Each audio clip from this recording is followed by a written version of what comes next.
नाजरीन, बेंगलुरु में royal Challengers Bangalore RCB की जीत का जश्न एक हादसे में बदल गया, जिसमें 11 अफराद हिलाक हुए। अब सवाल ये उठ रहा है कि आखिर इस भीड़ और भगदड़ का जिम्मेदार कौन है।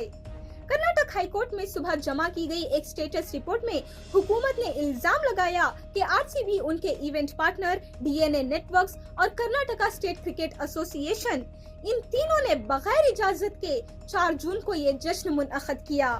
रिपोर्ट्स के मुताबिक इस तकरीब के लिए पुलिस से कोई इजाजत नहीं ली गई।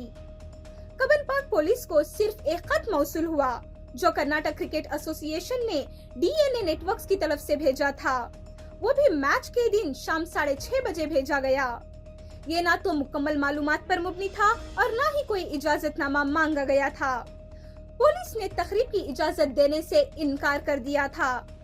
इसके बावजूद आरसीबी ने 4 जून की सुबह से सोशल मीडिया पर जोरों शोर से जश्न का ऐलान शुरू कर दिया। सुबह 7 को पहला ऐलान, फिर 8:55 को विराट कोहली की वीडियो और 3:14 को यानी तकरीब से सिर्फ 2 घंटे पहले ये ऐलान किया गया कि स्टेडियम में फ्री पासेस दस्तयाब हैं।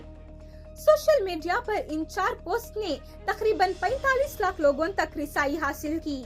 बेंगलुरु मेट्रो में उस दिन तकरीबन 10 लाख मुसाफिरों ने सफर किया, जबकि आम दिनों में ये तादाद सिर्फ 6 लाख होती है।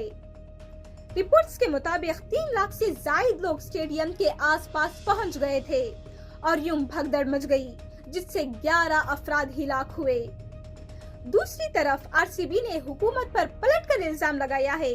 इनके वकील संदेश चौटा का कहना है कि रियासत के नायब वजीर आला डीके शिव कुमार खुद टीम को एयरपोर्ट पर रिसीव करने गए थे और वहीं टीम को विधान सौदा लेकर गए, जहां इस तकरीब का ऐलान किया गया। अब हाई कोर्ट के सामने ये बड़ा सवाल है, क्या आरसीबी की जानिब से बगैर इजाजत की तकरीब थी या फिर ये सब रियासती क़ियादत की मंजूरी से हो रहा था।